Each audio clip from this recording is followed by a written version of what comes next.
Hi, I'm Julie Maida of Julie Maida Creative, and today I'm going to show you how to edit your artwork in Photoshop to remove the background and color correct it.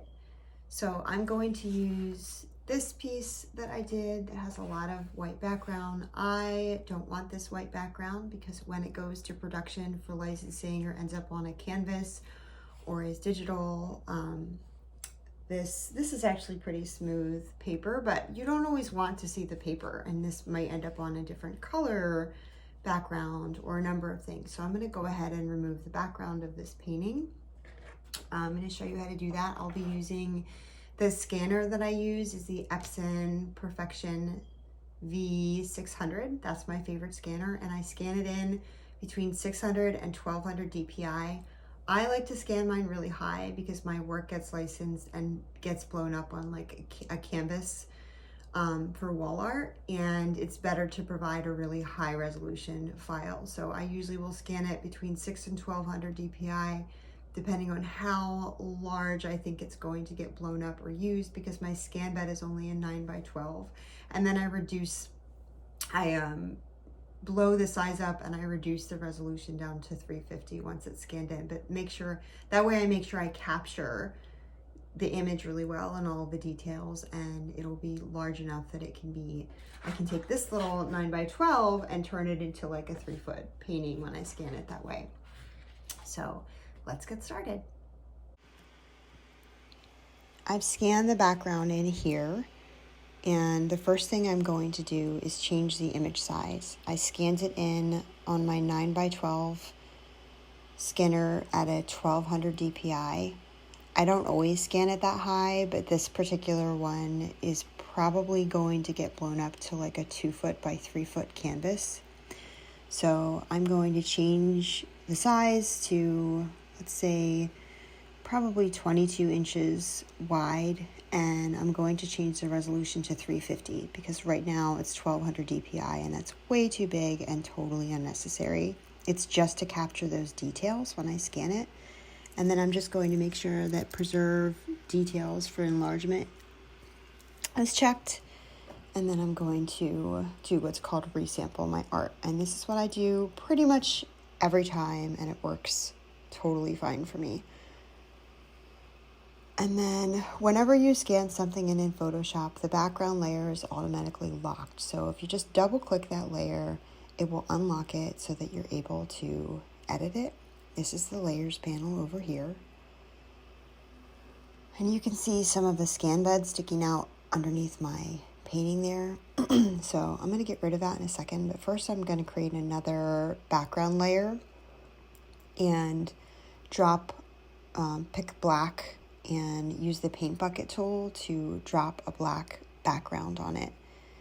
And the reason I'm doing that is because when I go to erase the white background, it's not going to get everything, and the black background is going to allow me to see all those little pixels that I want to erase.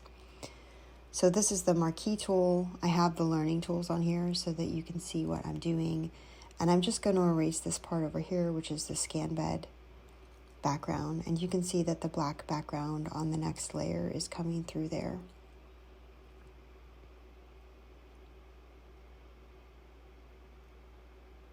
I want to make sure there's enough contrast between the trees and the background. So I'm going to go to image and then image adjustment and then levels.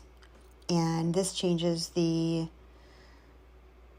brightness or the darkness, but just creates good contrast so that it's easier to remove the white pixels on the background. So I can go back and change this later so that my levels are not this dark. This is just something I do just to edit it. And then I'm going to use the magic eraser tool. I'm going to check contiguous because I only want it to grab pixels that are touching the area that I'm grabbing. And then I'm going to set the tolerance to a higher amount because I want it to grab a lot of white pixels. Sometimes you have to play around with the tolerance. And if you need to undo, you can just Command Z and that will undo your last move. But it obviously didn't get everything, but that's okay with me. I can work with what I got. I'm going to use the polyonic lasso tool, and I'm going to get the magnetic version of it and just go around the edges so that I can grab the trees out of the background and delete that whole background there.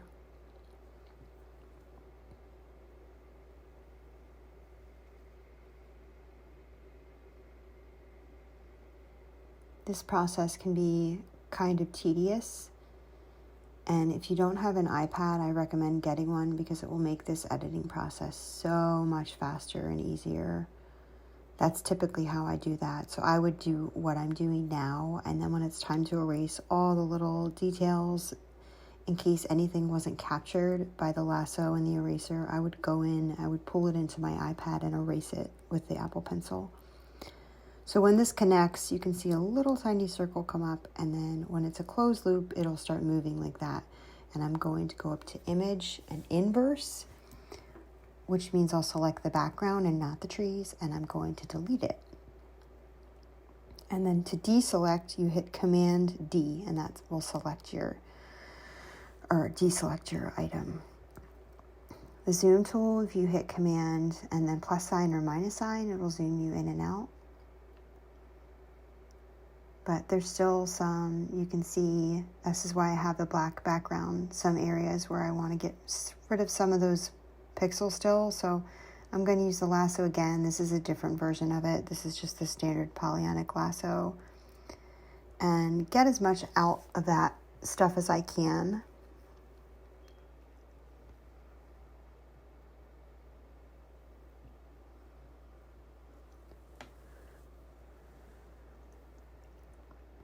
If you want to fast forward this part, you can.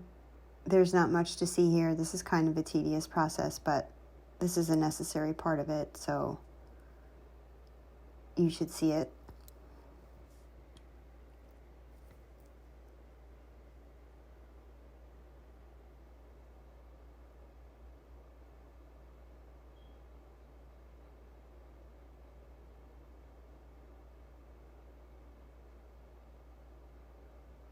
I'm not going to erase the white in between the tree branches because I like that there. And most likely this is going to end up on a white background anyway. It's probably going to end up on a white canvas, or this would be something that I could use also for dishware. Like, for example, a plate that's used for like the Christmas season. This would be a good decorative seasonal plate. All of my images, though, pretty much all of them go on a product, and so I'm always thinking about how I can use it on a product and what I need to do to make sure that it is usable and is a digital print-ready file that can be used by a company or a manufacturer. So even though this is tedious, it's worth it when it ends up on a product and the person that you're working with is happy with your file.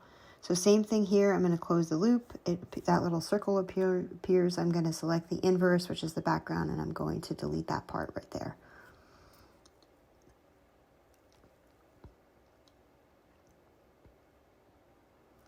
And I don't like the way the eraser made these big like triangular gaps in the bottom. So I'm going to use something called the Magic Eraser tool.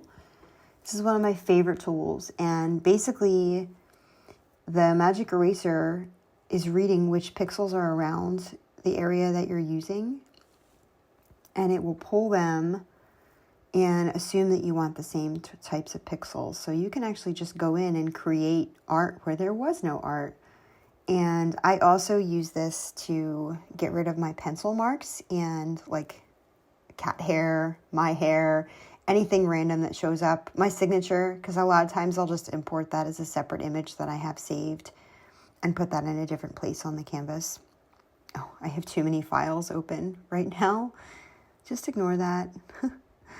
My computer wants me to close some of the 40-something files that I probably have open right now.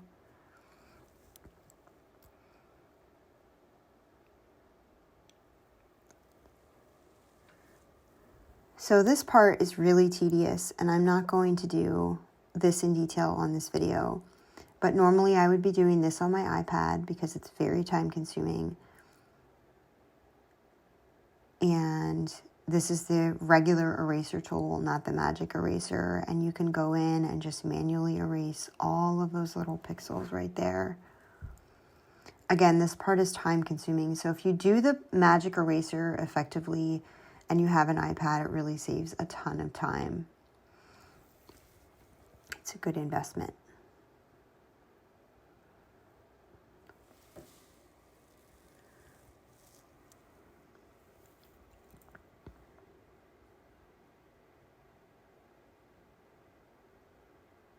I'm just going to get rid of these pencil marks. I don't like those in there. If this gets blown up like 3x2 or something, that stuff becomes really visible. So just something to be aware of if your art is going to end up on a product.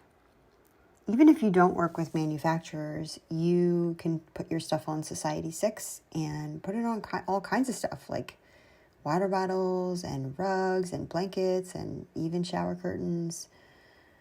So that's another thing to think about. I'm just going to change the background back to white. So I picked a white paint and the paint bucket brush again, and I put it on the background layer. And then if you hit Command T or Edit Free Transform, it will allow you to do select the whole layer that you're on and adjust the size. You don't have to hit Shift for the size to stay proportional in Photoshop. Shift will actually allow you to change the proportion so it's backwards in Photoshop. And then these are just a couple of other things here. So I'm going to change the levels back to an area that I'm happier with. I'm going to adjust the color a little bit because the saturation is always a little bit muted when you scan something in. So these are all the different options. Saturation, you can change the lightness and darkness. You can change the hue so that it's all kinds of different colors. So this is a good way to color correct your artwork, or if you're making a pattern, to change your colors. But I'm just going to pop up the saturation just a little bit. And just to show you a couple of other things you can do. Here you can change the color balance. I want this to be more blue and less turquoise, so I'm going to change the color balance a little bit there. And then you can change the brightness or the contrast. I'm pretty happy with this the way that it is, but that's just another option if you want to mess with that.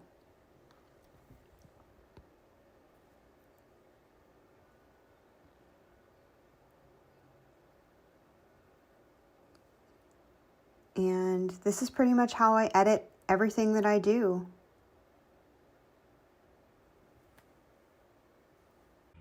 So hopefully that was helpful and has given you some more insight in how to digitize your work in Photoshop. If you have a topic suggestion or a question, you can leave it in the comments. And if it's something I feel like I can help with, I would be happy to address it for you.